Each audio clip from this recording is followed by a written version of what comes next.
Selamat sore semuanya. Selamat bertemu lagi dengan saya, Ilyana Widodo. Kita akan bertemu lagi di acara IG Live sore hari ini. Tetapi sore hari ini membahas topik yang spesial, khusus untuk anak-anak muda. Dan narasumber kita hari ini juga luar biasa. Saya mau menyapa teman-teman yang sudah join. Ada Ibu Yuli, ada Ibu Magda, hai Yuli, ada Ibu Lindia, ada Pak Herdi. Nah, untuk teman-teman yang sudah join, boleh share acara IG Live ini kepada teman-teman lainnya, khususnya untuk para dewasa muda, para single yang di usia 20 sampai 35 tahun. Karena topik sore hari ini kita akan membahas mengenai quarter life crisis. Apa itu quarter life crisis? Kenapa bisa terjadi? Apa saja ciri-cirinya? Dan yang terutama bagaimana untuk bisa mengatasinya?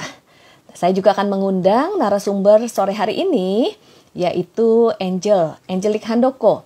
Di mana Angelique Handoko ini sering berhubungan atau berelasi dengan anak-anak muda, kemudian juga memiliki website ataupun YouTube, dan bisa dilihat dari S Auntie N, website, YouTube, dan juga Instagram. Saya akan mengundang Angel ya. Kita tunggu sebentar narasumber kita, dan kita akan berbincang-bincang mengenai, sekali lagi topik sore hari ini, quarter life crisis. Halo Bu Syani, halo Bu Helen, Bu Dona. Oke, kita akan undang Angel ya.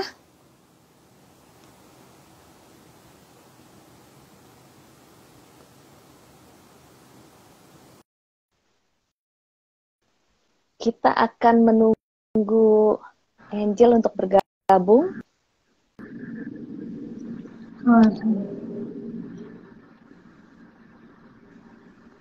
Halo, sebentar. Ini kok kameranya oke, sebentar. Oke. It's okay, yay, akhirnya. Halo Angel. Hai. Thank you banget loh, Angel hari ini bisa join di IG Live dan akan ngobrol-ngobrol. Kita akan membahas khususnya mengenai quarter life crisis nih, Angel. Ya. Thank you banget loh. Apa kabar, Angel? Baik, sama-sama. Thank you loh udah diajak untuk kolaborasi nih. Topiknya seru banget nih, saya semangat. Kalau topiknya anak-anak muda tuh selalu saya merasa muda lagi. Wow. Iya. Nah, ini ada banyak teman-teman yang udah join ya. Dan tentunya kepengen tahu lebih mendalam lagi mengenai quarter life crisis, kemudian juga fenomena atau masalah-masalah yang terjadi di kehidupan anak-anak muda nih hari-hari ini, Angel. Namun sebelumnya tentunya teman-teman rindu untuk lebih kenal lagi narasumber kita sore hari ini. Silakan, Angel, boleh memperkenalkan diri, apa saja kegiatannya, pelayanannya. Iya. Apa saja mau dibagikan kepada audiens. Yay. Oke, tadi seperti yang udah disebutkan oleh Ili ya, saya membuat website khusus untuk anak-anak muda gitu ya. Jadi websitenya namanya Ask Auntie N gitu ya, bertanya kepada Auntie N. Nah, di situ ada banyak sekali Q&A. Jadi tanya jawab, ada yang tanya terus saya jawab, juga ada blog-blog, dan kemudian ada juga YouTube channelnya ya. Terus saya berbagi beberapa tips buat anak muda. Nah, terus belakangan ini juga kegiatan saya itu banyak melakukan private session untuk coaching, Ili. Karena sudah mengikuti sertifikasi internasional ya dari International Coaching Federation. Jadi saat ini juga membuka banyak private session gitu ya buat teman-teman segala usia, siapa aja gitu yang mau mengalami coaching itu boleh gitu nanti bersama-sama dengan saya. Nah, kurang lebih kegiatannya itu nih. Oh iya, sama satu lagi nih. Saya juga banyak nih ya, bersama-sama dengan Ili nih. Tim di Virtus Life, kita bikin program-program pengembangan, dan ada satu program yang nanti kita akan promosikan juga ya hari ini. Program untuk yang adult. Nah, ini Virtus Life ini adalah nih buat teman-teman saya yang belum kenal Ili, Nah, Virtuous Life ini foundernya adalah Iliana Widodo sama suaminya Erwin Widodo. Mereka membuat berbagai program pemuritan, ya, ada Virtuous Woman, ada Restore Life juga untuk pria, ya, dan ada Heart 14 buat anak teenager, dan sebentar lagi akan ada untuk yang adult. Juga adalah seorang coach, dia juga seorang konselor, dan kalau saya mau bilang seorang penasehat atau pakar nih, pakar di bidang mental health. Pengalamannya banyak sekali di situ. Angel, thank you loh untuk waktunya kita bisa ngobrol-ngobrol sore malam hari ini ya. Dan khususnya juga hari ini kita mau mengumumkan bahwa kita akan launching ya Angel ya dari Virtuous Life Indonesia, dan salah satu programnya adalah Virtuous Women Discipleship yang untuk ibu-ibu, kemudian untuk bapak-bapak, untuk pria Restored Life, Men's Discipleship, dan kita akan launching khusus untuk single usia dewasa muda, usia 20 sampai 35 tahun yang akan launching pada tanggal 15 Juni 2003 setiap hari Kamis jam 7:30 malam. Nah, ada beberapa pengumuman, kemudian juga ada giveaway ya untuk peserta mengikuti program tersebut. Jadi yuk kita tetap bersama-sama sampai akhir dari live ini. Kita akan membahas mengenai quarter life crisis.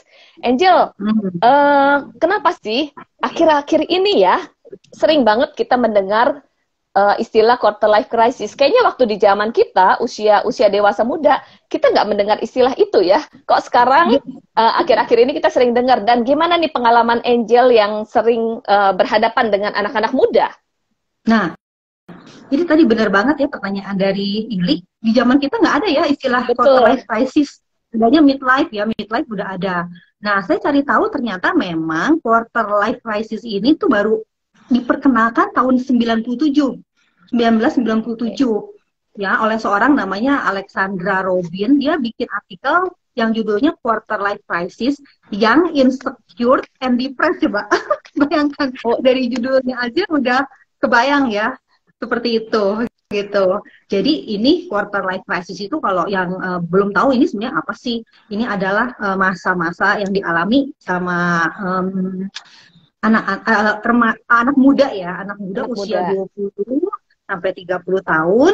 Nah, karena biasanya mereka mengalami masa transisi. Masa transisi misalnya dari sekolah atau kuliah, mereka jadi bekerja nih. Mereka yang tadinya masih terikat sama keluarga, masih ada uang jajan, atau tinggal sama keluarga, mereka harus sekarang mandiri nih, bekerja sendiri, menghasilkan sendiri. Misalnya juga mungkin pindah gitu ya, atau juga masa transisi dari hubungan yang tadinya mungkin single terus sekarang punya pacar ya. Nah, di masa-masa inilah biasanya mereka tuh mengalami yang namanya krisis gitu. Oke. Tadi Angel sempat bahas bahwa itu adalah salah satu musim di dalam kehidupan kita ya. Jadi quarter life crisis itu adalah salah satu musim di dalam kehidupan kita.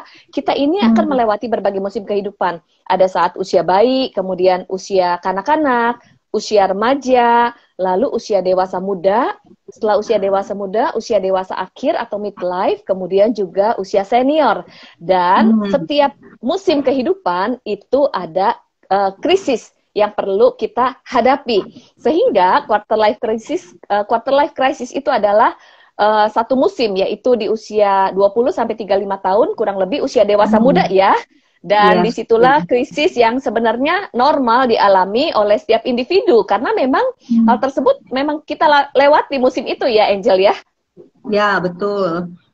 Nah, kalau itu normal, kenapa disebut krisis atau krisis? Dan juga apa sih dampaknya saat ini ya? Adakah yang berbeda di masa lalu dan sekarang? Kemudian tadi juga Angel menyebutkan bahwa ada yang menyebutkan kata quarter life crisis ini sangat terkait dengan depresi ataupun juga insecure. Nah, mungkin apa sih ciri-cirinya seseorang yang sedang berada di quarter life crisis nih, Angel? Nah, ya oke. Jadi di masa-masa ini kan tadi dibilang kan ini satu hal yang wajar ya. Tapi namanya krisis ya atau krisis ya, kita sering dengar kalau misalnya orang bilang krisis pangan gitu atau krisis air bersih. Nah, berarti itu adalah sesuatu yang sifatnya itu urgent, harus segera diselesaikan. Nah, jadi krisisnya sendiri oke, tapi kalau kita nggak segera menyelesaikannya, nah itu akan menjadi sesuatu yang tidak baik gitu dalam musim kehidupan dan terbawa ke dalam musim kehidupan selanjutnya. Nah, gini ya, untuk ciri-cirinya apa nih ya? Untuk Yes. ciri-cirinya adalah salah satunya yang sering dialami nih dari apa curhatan-curhatan anak muda atau bahkan mereka yang melakukan sesi coaching seperti itu ya, banyak yang biasanya mereka merasa tuh unsatisfied dan unhappy. Ya, jadi mereka nggak puas gitu ya terhadap pekerjaannya saat ini atau juga hubungannya saat ini, mereka nggak puas. Nah, setelah itu mereka juga merasa insecure. Nah, coba ya ini teman-teman teman-teman muda sambil ngecek nih, sering merasa insecure nih, insecure ketika lihat teman-temannya ya atau orang usia yang sebaya gitu, mereka kok bisa udah punya ini itu gitu kan, udah bisa melakukan ini itu gitu, dan kok saya belum belum bisa apa-apa ya, belum punya apa-apa gitu. Nah, terus mulai deh kalau udah gitu biasanya, oke, bikin target ya, kita bikin planning gitu, bikin planning deh. Nanti usia 26 atau 27 harus udah punya tabungan atau investasi sekian. Udah punya aset ini gitu ya. Nyicil apartemen, rumah atau mobil, harus udah punya pekerjaan atau bisnis yang mapan. Atau juga ada yang bilang, oh harus udah berkeluarga nih kalau umur segitu gitu kan. Tapi makin di planning, makin dihitung-hitung, dilihat-lihat, makin merasa demotivasi. Nah, bener nggak teman-teman muda? Nah, aduh kok kayaknya nggak mungkin deh, kayaknya susah deh, terus makin depresi gitu.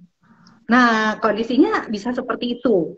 Ya, nah terus biasanya apalagi nih, merasa bingung, terus mulai hilang arah. Aduh, buat apa sih sebenarnya saya tuh ada di dunia ini gitu. Terus saya tuh mau ngapain ya? Kayak gitu ya. Ada perasaan-perasaan seperti itu, perasaan confused, ya, perasaan lost gitu, hilang arah. Terus, nah ini juga sering nih, kesepian. Nah, coba ya, dicek ya teman-teman muda. Merasa kesepian, rasanya kok nggak punya hubungan yang berkualitas nih, gitu. Nggak punya hubungan sosial yang mendukung. Ya, atau mungkin ada yang udah punya pacar, kok merasa kok punya pacar nggak bisa memenuhi dia punya apa rasa sepinya. Ya, atau seringkali banyak yang coaching gitu ya, mereka bilang gini, coach kalau misalnya saya nih sekarang nggak semangat nih kerja, tapi kayaknya kalau saya punya pacar saya akan semangat. Seperti itu ya. Ya, which is memang perasaan loneliness itu memang dialami gitu kan. Ya, yang jalan keluarnya belum tentu harus seperti yang dipikirkan. Nah, terus juga ya cemas, khawatir akan masa depan, terus mulai ragu-ragu sama kemampuan sendiri, kehilangan minat atau bahkan kehilangan motivasi. Ya, dari kegiatan-kegiatan yang tadinya tuh menyenangkan, buat dia tuh menyenangkan dan bermakna, tuh sekarang jadi males. Pokoknya apa ya, mager gitu ya istilahnya, males gitu ngelakuin apa-apa, nggak mau, nggak semangat gitu. Nah, kurang lebih tuh tanda-tandanya seperti itu yang di quarter life crisis. Wow, nah tadi Angel sudah sharingkan beberapa ciri-ciri pada saat seseorang mengalami quarter life crisis. Kira-kira dari teman-teman yang join pada sore malam hari ini, siapa yang mengalami hal-hal tersebut nih? Mungkin boleh share di komen, misalnya saya mengalami, ataupun dari teman-teman yang join di IG Live sore hari ini, boleh sharing juga. Apa yang teman-teman alami di saat-saat ini di masa quarter life ini. Kemudian juga jika ada yang bertanya, ingin komen, silakan ya. Nanti kita juga mencoba untuk mengisi. Iya, kita mencoba untuk menjawabnya. Oke, coba. Wow, ada nih. Wah, Jonathan Leonardi. Aku. Oke, kemudian saya dan friends juga. Wow, benar ya, mengalami ya apa yang tadi Angel sharingkan. Iya, yang mana tuh? Yang mana tuh? Boleh komen tuh. Aku yang mana nih ngerasa apa? Unsatisfied, lost, loneliness, atau confused? Boleh ditulis juga teman-teman. Ya. Jadi contohnya juga ya, saya sering mendengar misalnya udah bekerja tapi bingung. Ini pekerjaan ini adalah seperti cita-cita saya atau enggak, apakah saya harus keluar atau mencari yang baru gitu ya.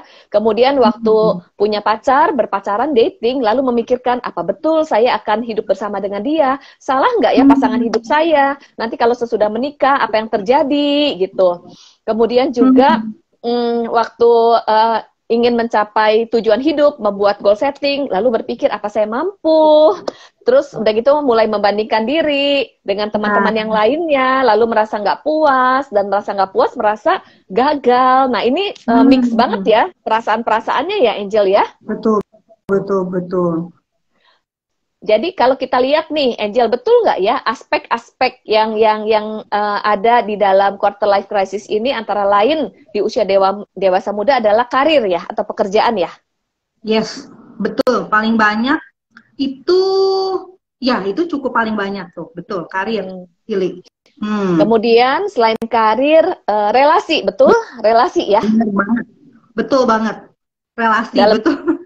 Dalam kehidupan sosial gitu. Dalam kehidupan sosial, lalu persahabatan, dan juga ada aspek yang cukup penting, salah satunya adalah family. Family di sini artinya di mana mau sudah mulai mandiri, tetapi masih terikat dengan orang tua, kemudian konflik juga dengan orang tua.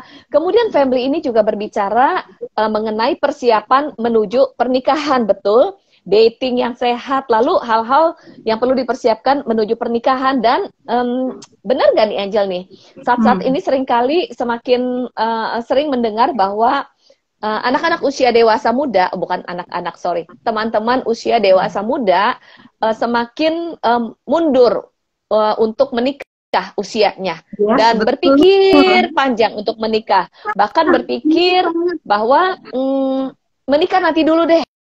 Atau bahkan ada yang memutuskan kayaknya lebih asik hidup sendiri deh daripada menikah. Apakah ini termasuk dalam quarter life crisis nih, Angel? Yes, betul. Betul banget, itu termasuk quarter life crisis ya. Mereka jadi berpikir panjang, seperti yang tadi saya bilang. Ada yang karena mereka tadi ya hitung-hitung gitu ya, dan lain sebagainya. Terus mereka bilang kayak ini nggak bisa deh ya.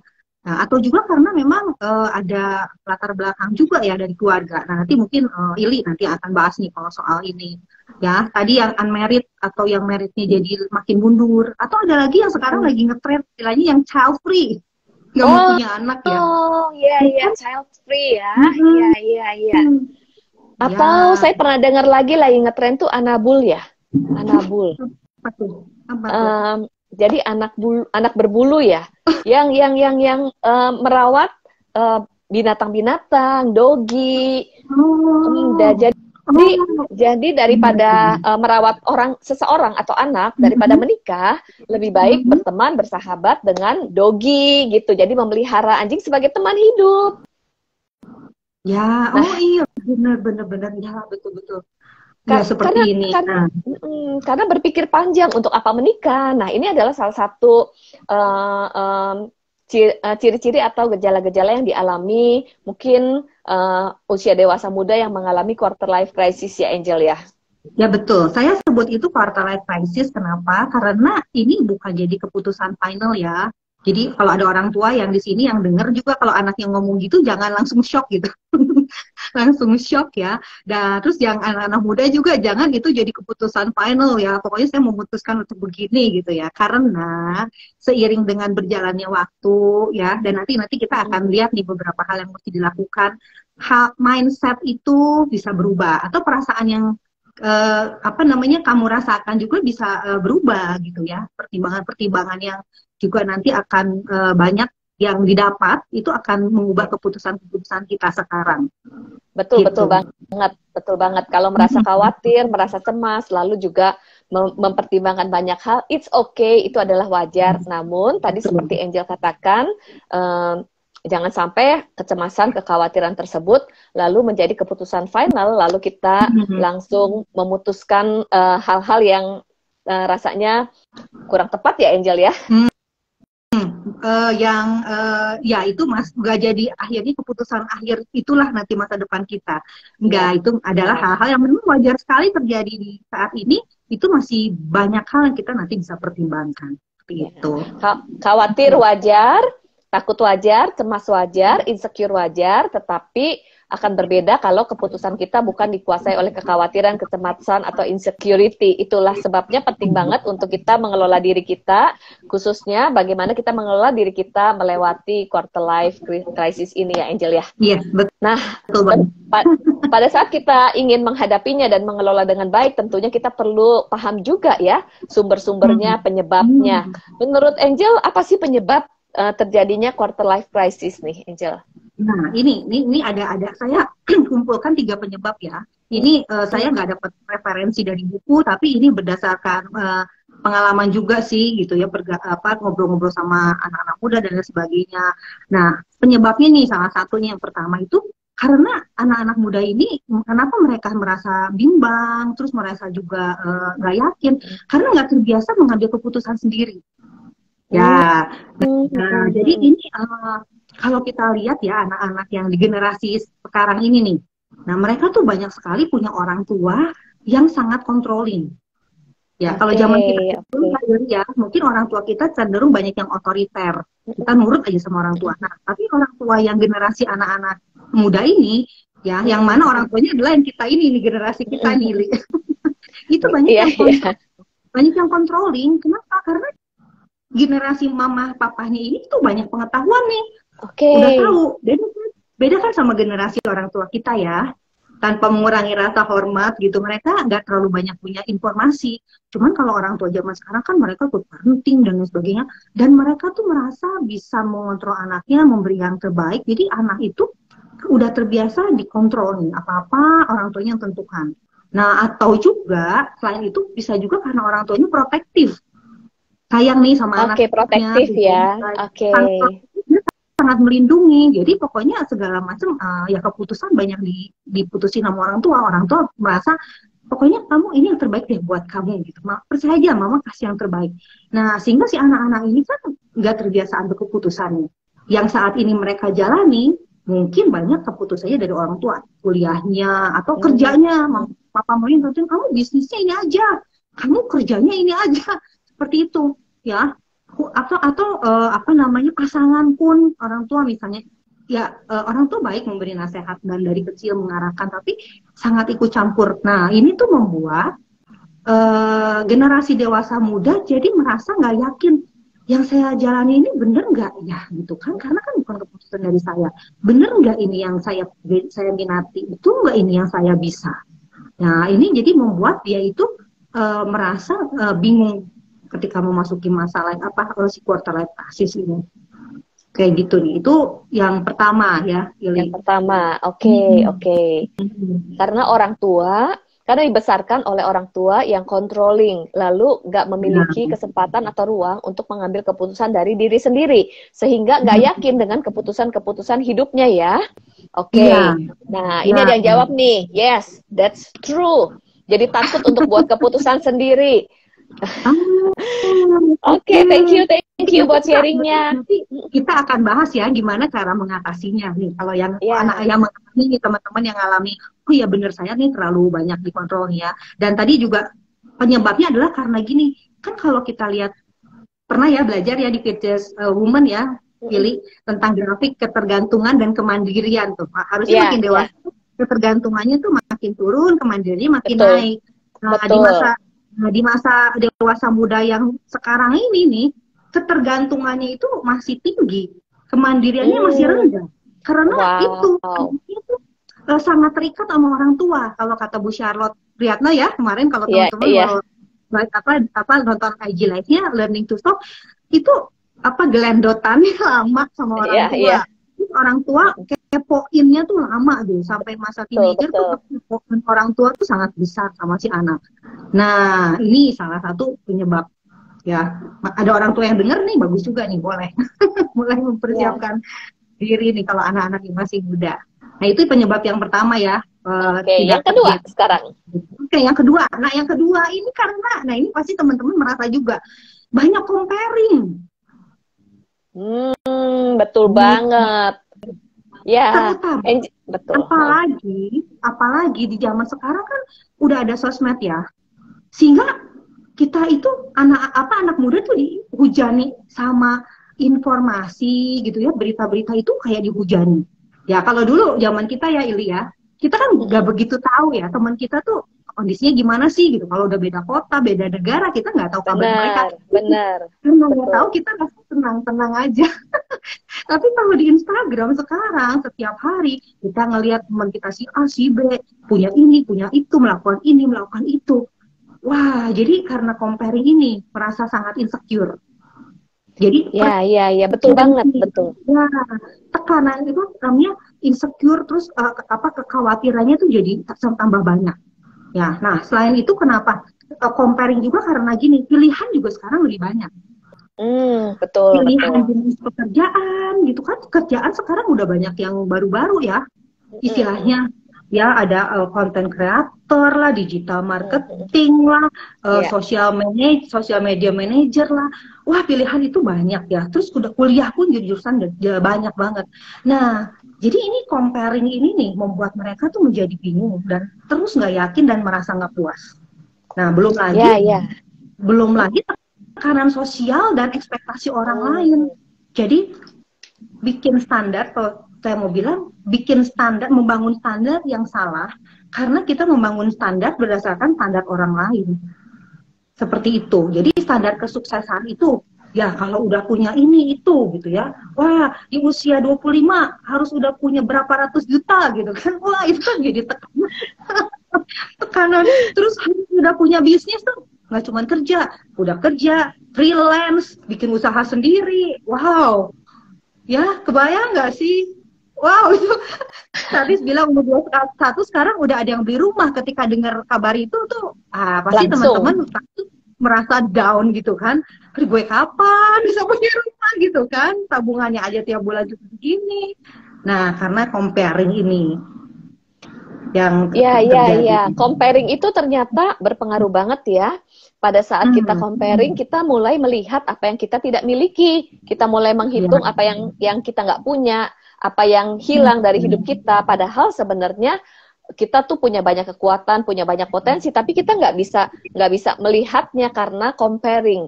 Dan zaman dulu dan zaman sekarang itu situasinya berbeda. Kalau sekarang karena dunia begitu terbuka, karena keterbukaan yang ada, sosial media, kemudian juga apa kata orang.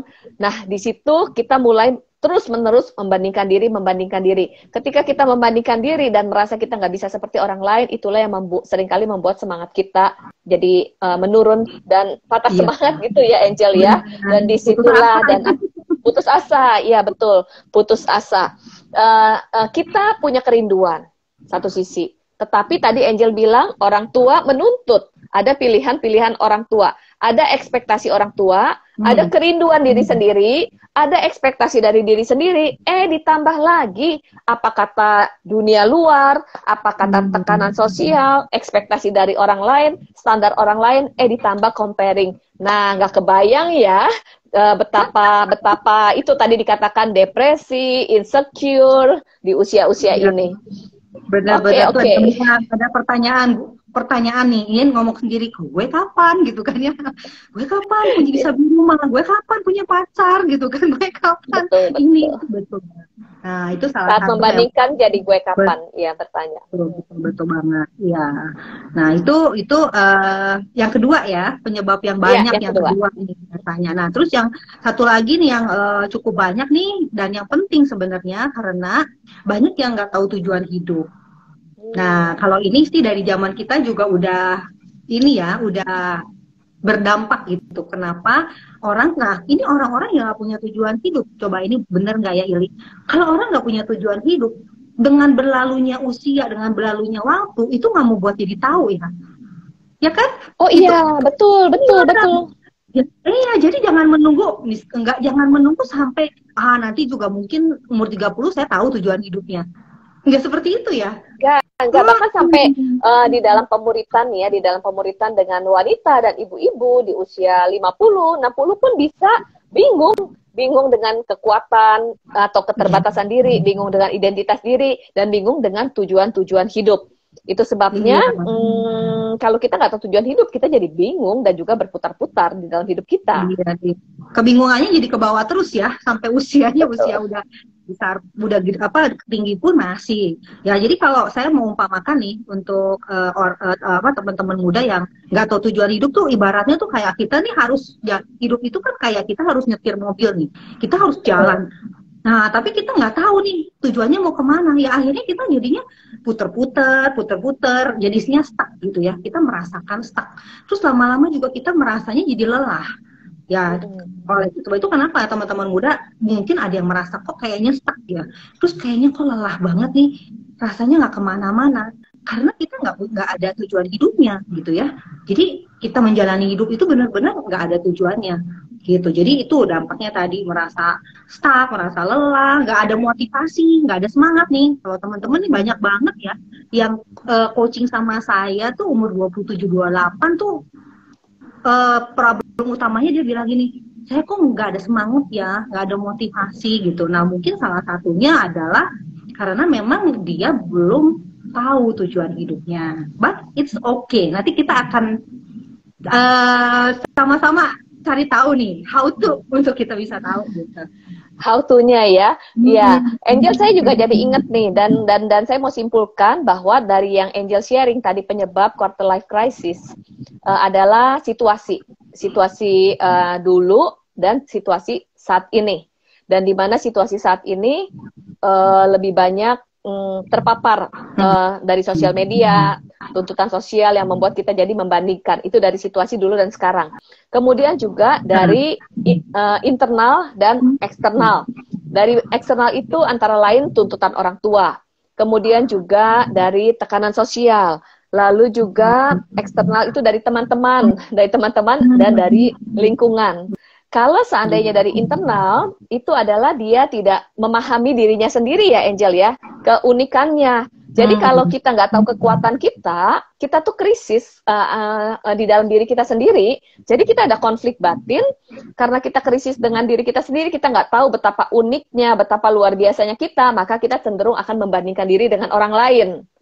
Nah, krisis identitas diri ini itu area internal kita seringkali terjadi. Mungkin penyebabnya adalah dari pola asuh orang tua yang tadi juga controlling, kemudian membanding-bandingkan. Lalu pada saat kita di usia remaja, kita itu adalah masa pencarian identitas diri. Tetapi masa krisis di usia remaja itu kita tidak melewati dengan baik, dan itu terbawa sampai usia dewasa muda. Jadi kita bingung ya. Kalau kita nggak tahu diri kita sendiri, kita nggak tahu apa yang kita inginkan. Kemudian juga ada lagi hal-hal sebenarnya yang menyebabkan di area internal ya. Saya juga pernah membaca dari sebuah buku mengenai quarter life crisis. Itu adalah kalau seseorang itu pernah mengalami trauma di masa lalu atau pernah mengalami luka-luka emosi di masa lalu, itu juga mempengaruhi. Trauma di masa lalu itu antara lain mungkin pengalaman-pengalaman buruk, dibully kah, ataupun dibandingkan, banyak dikritik, disalahkan, ataupun juga terabaikan, tangki emosi yang defisit. Nah, itu membuat dirinya tuh nggak percaya diri. Karena nggak percaya diri, maka di usia dewasa muda untuk dia mengambil keputusan, itu juga membuat dirinya menjadi bimbang. Itu di area internal. Jadi kita perlu pahami ada area eksternal, kemudian ada bagian internal. Untuk bagian internal tentunya kita perlu mengelola diri kita ya, Angel ya. Betul, ya betul banget. Jadi tadi dari kalau dari Ili ya, penyebabnya itu ada bisa dibagi karena zaman dulu sama zaman sekarang ada perubahan ya yang terjadi. Kemudian tekanan eksternal itu yang dari luar, dari orang tua, dari teman-teman, pokoknya dari tuntutan di luar. Internal ini yang kita bisa bisa kelola ya sebenarnya. Ini yang kita perlu fokus, kita perlu fokusnya di sini ya.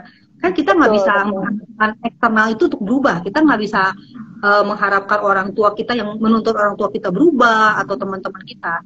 Tapi yang internal ini nih yang sebenarnya kita perlu pelajari ya teman-teman muda di sini. Betul.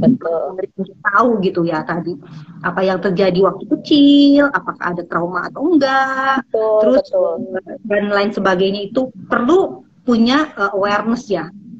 Betul. Saya jadi ingat lagi Angel, salah satu hal ya di area internal kita yang penting adalah mindset, cara pandang. Cara pandang kepada diri kita sendiri, kemudian cara pandang kepada situasi, kepada orang lain, dan cara pandang itu termasuk cara pandang kepada kegagalan, cara pandang kepada kesalahan, cara pandang terhadap nilai dari sukses itu seperti apa, yang seringkali dipengaruhi oleh lingkungan sosial.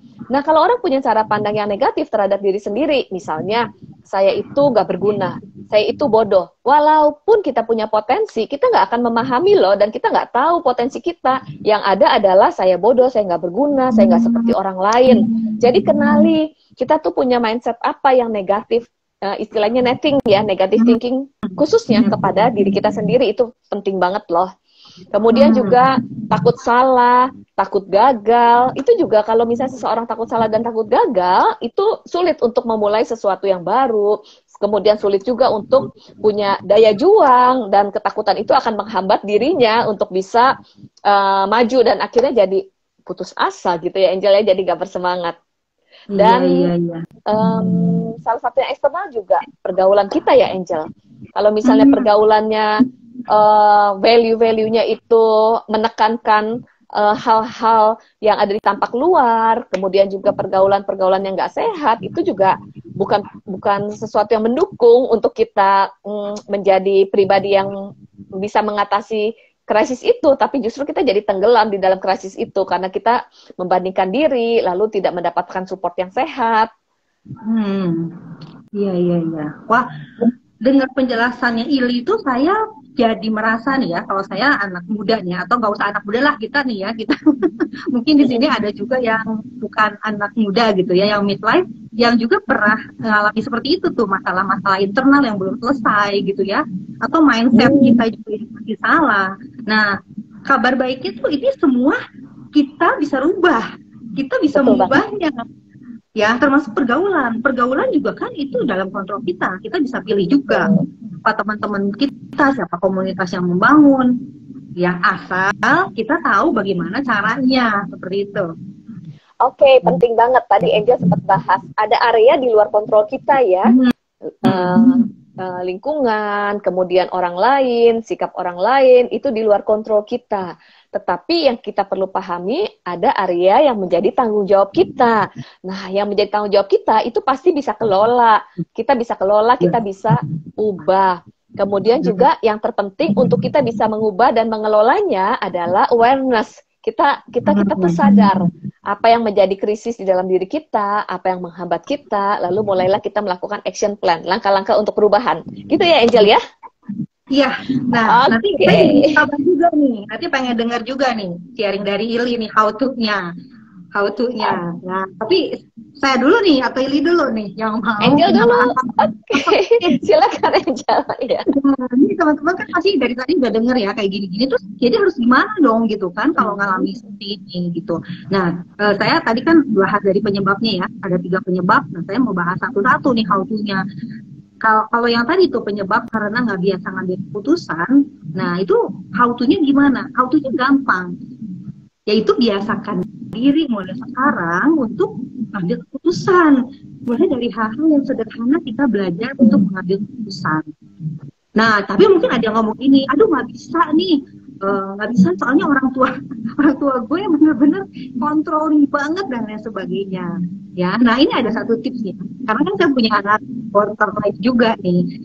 Kadang-kadang orang tua itu tetap mau kontrol anaknya karena dia nggak percaya sama anaknya. Kenapa dia nggak percaya sama anaknya? Karena mereka nggak dapat informasi apa tentang anaknya. Nah, jadi tipsnya nih buat teman-teman muda, kalau mau dapat kepercayaan dari orang tua supaya bisa ambil keputusan sendiri, cobalah juga untuk kasih informasi ke orang tua. Jadi jangan cuma langsung kasih laporan ke orang tua. Mah, pokoknya gini, aku mau kuliahnya ngambil ini. Aku pokoknya kerjanya mau ini. Nanti kan orang tuanya bakal, kamu tuh gini menasihati, atau aku mau pacaran sama si ini gitu kan. Nah, sebelum memutuskan, orang tuanya tuh dikasih informasi dulu. Misal, ini mengambil sekolahnya nih, mengambil sekolahnya zaman sekarang apa ya, digital marketing. Orang tua kan nggak ngerti apa sih digital marketing, nggak usah. Apa sih itu sih? Iya. aku mau seni rupa. Terus orang tuh bilang, apa sih seni rupa, mau jadi pelukis gak bisa ada duitnya gitu. Kita kasih informasi yang jelas kepada orang tua kita. Nah, sebelum kita bisa kasih informasi, tentunya kita sendiri kan harus punya informasi. Jadi caranya kita harus banyak cari informasi.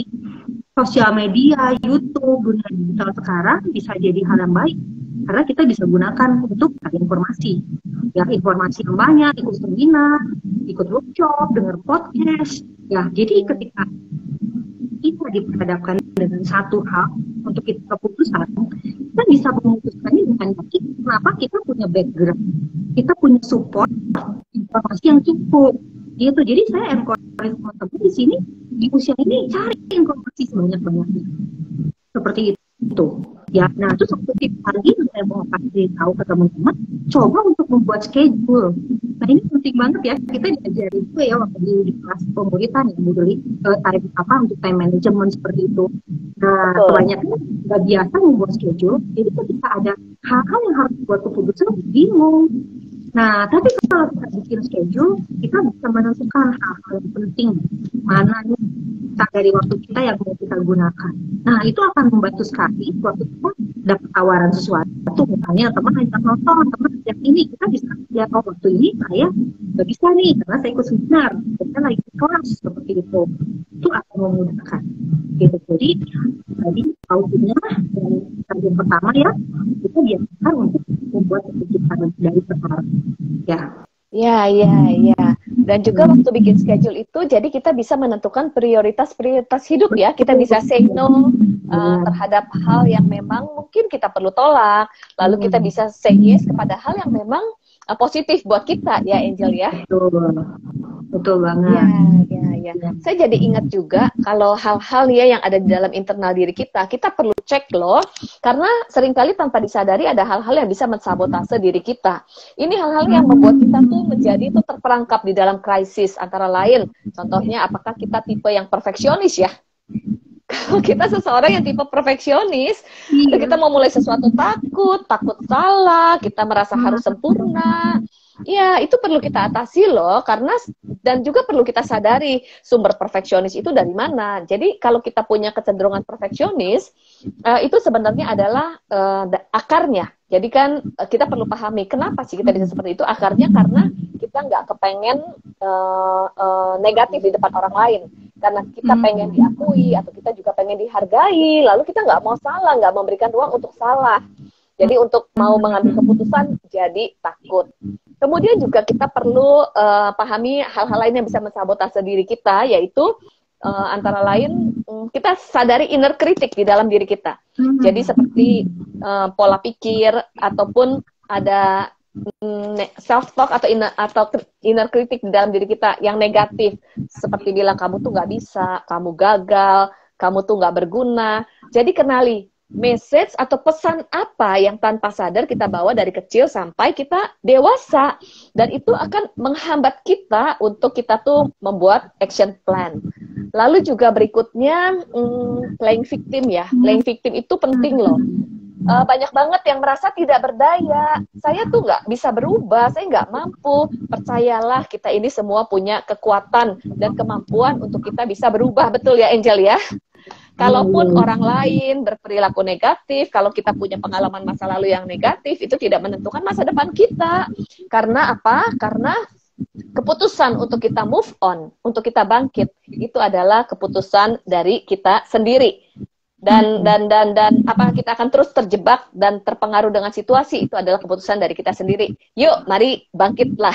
Lalu juga ada hal-hal yang membuat kita tuh bisa terus terjebak di dalam krisis ini yang bersumber dari diri kita sendiri, antara lain adalah sulit membangun boundaries, sulit berkata tidak. Jadi kita mengikuti apa kata orang, mengikuti dan nggak enakan, sungkan, sehingga kita nggak berani mengambil keputusan sendiri dan kita nggak bisa menjadi authentic Dan perlu pahami loh kenapa kita sulit berkata tidak, dan itu juga sebenarnya bersumber dari minder, self image yang negatif, sehingga kita takut ditinggalkan, takut ditolak orang, takut tidak dihargai. Nah, hal-hal tersebut perlu kita pahami. Itu adalah bagian-bagian di dalam diri kita yang kita justru perlu kelola. Ini mungkin tambahan dari saya, Angel. Lalu apalagi nih tipsnya nih untuk kita bisa overcome quarter life crisis yang dialami oleh rekan-rekan muda. Iya. Nah, ini saya agak penasaran ya sebelum kita lanjut ke how to selanjutnya. Tadi kan dari Ili udah kasih tahu nih salah satu beberapa penyebabnya juga ya. Tadi ada inner critic, playing victim, juga nggak setting boundaries. Ya, nah teman-teman sudah dengar nih, oh ya, ini. Nah, untuk mereka tuh bisa keluar dari ini. Nah, itu tuh caranya itu gimana nih? Atau mungkin di kelas nanti akan ada membahas ini nih di kelas yang ada di discipleship. Oh iya, benar banget tuh Angel. Angel sempat bahas mengenai pemuritan ya. Oke. Jadi gini, saya ini juga sebenarnya besar dari pribadi yang minder, kemudian krisis identitas diri. Kemudian saya pelan-pelan saya belajar, dan pada saat saya belajar saya mengalami perubahan. Jadi saya aware apa yang terjadi dengan diri saya, masa lalu saya, latar belakang, kemudian keberhargaan diri saya ini saya taruh di mana. Ternyata ada seseorang menaruh keberhargaan diri di pencapaian, kemudian prestasi, ataupun dari apa yang dipakai, lalu membandingkan diri dengan orang lain. Saya ini sering banget loh membandingkan diri dengan orang lain. Tetapi waktu saya menyadari di manakah saya meletakkan keberhargaan diri, kemudian saya juga menyadari luka-luka masa lalu, kemudian bagaimana saya bisa memproses pemulihan hati. Nah, itu membuat saya mengalami perubahan-perubahan. Jadi penting banget untuk kita tuh belajar dan diperlengkapi untuk mencari informasi. Nah, ada kabar baik nih untuk rekan-rekan muda. Bagaimana salah satu tips untuk kita bisa mengatasi quarter life crisis, jangan pernah berhenti belajar. Di situ juga kami dari Virtus Life Indonesia mau mengumumkan khusus untuk rekan-rekan muda, pria dan wanita yang masih single di usia 20 sampai 35 tahun. Kita akan launching pemuritan khusus untuk rekan-rekan yang single usia 20 sampai 35 tahun, pria dan wanita, yaitu Mature Discipleship, yang akan membahas mengenai keberhargaan diri, self healing, healthy emotion, bahkan juga kita akan membahas bagaimana membangun healthy dating ya, Angel ya. Ya, betul. Lalu juga bagaimana membuat goal setting. Dan juga untuk kita bisa tahu hidup kita tuh sudah balance atau enggak, dan bagaimana kita juga bisa menerobos breakthrough dari quarter life crisis. So jangan ketinggalan informasi, follow Instagram saya Ilyana Widodo atau virtuswomen_id, ataupun follow Instagram dari Angelic Handoko ataupun @anti_n ya. Iya. Jadi intinya untuk bisa berubah itu nggak instan ya, nggak cuma ketika kita dengar kita berubah, tapi kita juga perlu proses untuk menjalaninya, dan nggak sendirian ya. Ada di sana di program itu juga kita punya teman-teman kita dikelompokkan dengan kelompok-kelompok kecil yang bisa saling support dan berubah bersama-sama gitu ya Ili ya. Jadi program ini memang bisa selain healing bisa juga mentransformasi kita gitu ya, anak-anak muda. Betul. Kalau penyebab quarter life crisis salah satunya dari eksternal ataupun lingkungan sosial, di situ juga kita perlu memiliki lingkungan sosial atau support system yang sehat. Kita juga perlu memiliki safe person, dan di dalam Mature Discipleship ini rekan-rekan muda akan juga bertemu dengan rekan-rekan muda lainnya yang sama-sama belajar, sama-sama berproses, sama-sama saling support. Apalagi nih Angel nih? Oke nih, aduh waktu kita sayang banget sih ya, nggak kerasa. Tapi saya mau sharing sekarang aja ya. Selain tadi satu how to-nya belajar membuat keputusan sendiri. Nah yang kedua, kalau daripada kita comparing ya kepada orang lain, kalau comparing kan berarti artinya kita fokus mempelajari orang lain, mengamati orang lain. Nah daripada kita melakukan itu, coba sekarang diganti cara pandangnya, kita fokus pada diri kita sendiri. Nah, kita mulai cari sebenarnya saya punya kelebihan apa nih yang bisa dikembangkan. Saya punya kekurangan apa yang perlu diperbaiki. Ya, nah terus pribadian ini seperti apa nih? hal apa yang menghambat, kayak tadi yang Ibu bilang kan, mungkin ada trauma masa lalu, ada hal-hal apa, kita cari penyebabnya dan lain sebagainya. Nah, gimana nih untuk kita bisa tahu hal ini? Nah, kembali lagi tadi, kita bisa belajar, ya, bisa ambil pelatihan, atau bisa juga ikut komunitas atau klub atau organisasi, karena di situ kita punya kesempatan untuk kita itu istilahnya praktek ya, praktek mengembangkan diri kita. Ya, kalau kita cuma tahu, oh saya kayaknya pinternya pintar ini deh, pintar bikin konsep deh misalnya. Tapi kita nggak pernah coba kan, itu kita nggak Betul banget. akan tahu. Ya, ikut organisasi, ikut klub, terus eksplorasi diri misalkan. Nggak usah hitung-hitungan, kita jadi sukarelawan lah, atau kita menjadi freelance, ya, jadi kesempatan untuk kita bisa belajar istilahnya trial, kita punya minat, kita punya seperti apa, ya, atau bisa juga cari mentor. Terus zaman sekarang kan juga kita banyak mengenal coach atau mengenal konselor. Nah, itu mereka akan membantu kita untuk boleh menggali diri kita. Mereka juga akan bisa menolong kita untuk jalan ke depan. Nah, ini oke banget teman-teman untuk mulai mengetahui. Jadi kita nggak sendirian seperti itu. Ya, itu yang selanjutnya. Nah, dari ini gimana? Lengkap banget loh, kita udah bahas how to, bagaimana untuk kita bisa mengatasi quarter life crisis yang terjadi ya Angel ya. Dan betul. Sebenarnya pengen ngobrol lebih panjang lagi, tapi sayang sekali karena waktunya singkat. Dan untuk teman-teman yang join pada sore malam hari ini, kalau rindu untuk terus belajar, untuk mengenali diri, untuk mengenali skill, personality, kemudian mengeksplorasi pengalaman, kemudian mengenali talenta, karunia, membuat goal setting, memproses emosi, pulih dari luka. Jadi kami mengajak ya teman-teman untuk bisa join di dalam Mature Discipleship, pemberitaan khusus untuk single, pria dan wanita usia 20-35 tahun, secara online yang akan dimulai tanggal 15 Juni 2023 jam 7.30 malam. Dan kabar baiknya adalah ada early bird ya untuk yang mendaftar dari tanggal hari ini sampai tanggal 20 Mei. Kemudian juga ada giveaway dua tiket untuk peserta free ya, giveaway. Caranya gimana nih Angel nih untuk mendapatkan giveaway nih Angel? Wah, gimana nih? Mau kasih pertanyaan di sekarang ini apa kita jadi? Karena waktu kita nggak bisa tanya jawab lagi, jadi untuk mendapatkan giveaway, gimana ya? Siapa yang join pada malam hari ini? Kemudian membuat summary ya, summary dari percakapan kita. Gimana nih Angel? Buat teman-teman yang hadir nih ya, boleh nanti share aja nih, share postingan kami nih, boleh di IG-nya Iliana atau di Instagram atau Facebook, boleh di share di Instagramnya, kemudian nanti dikasih notes apa yang hari ini dipelajari. Nanti kita akan pilih 2 orang yang paling apa nih? 2 orang yang men-sharingkan materi hari ini paling lengkap, bisa di-share di IG story atau di feed dengan tag kita berdua, lalu kemudian tuliskan mengenai quarter life crisis dan juga mature discipleship. Nanti pemenangnya akan kita hubungi, lalu akan mendapatkan giveaway ya, mengikuti pemberitaan free. Yes, keren deh. Ayo, jangan ketinggalan, lumayan banget. Iya.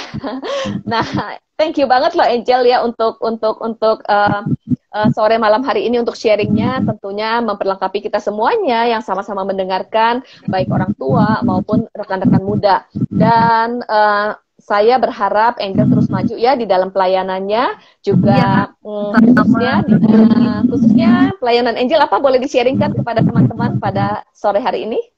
Ya, kalau pelayanan saya lebih banyak melayani sama-sama dengan Ili ya di First Indonesia untuk bikin program-program, dan juga salah satunya juga tetap diaktifkan karena saya juga pengen jadi partner nih buat anak muda. Boleh bertanya, kalau saya menangnya di pengalaman ya, karena kan usianya udah lebih tinggi dari teman-teman.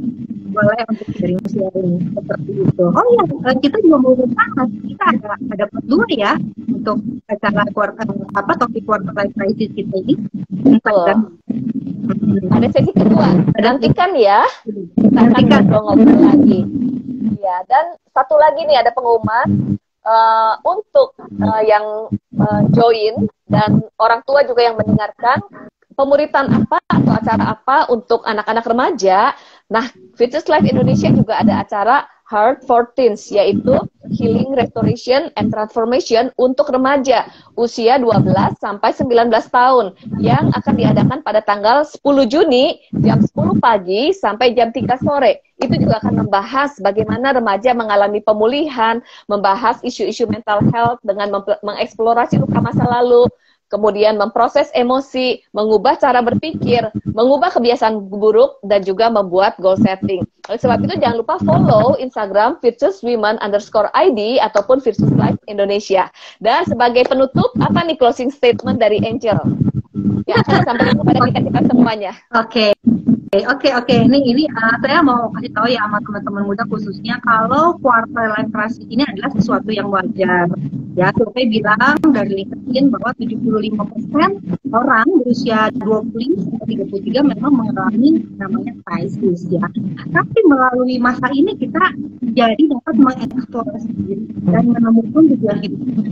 Ya, jadi gunakan masa ini sebagai atau quarter life crisis ini jadi kesempatan, ya, kesempatan untuk tumbuh dan berkembang jadi pribadi yang lebih dewasa dan mandiri.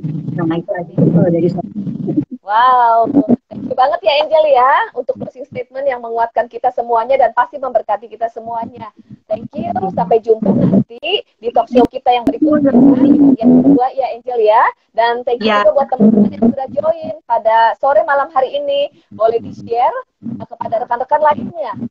Dan supaya juga ada rekan-rekan lainnya yang bisa mendapatkan berkat. Dan sekali lagi terima kasih, sampai jumpa. Tuhan Yesus memberkati. Thank you. Bye. Bye.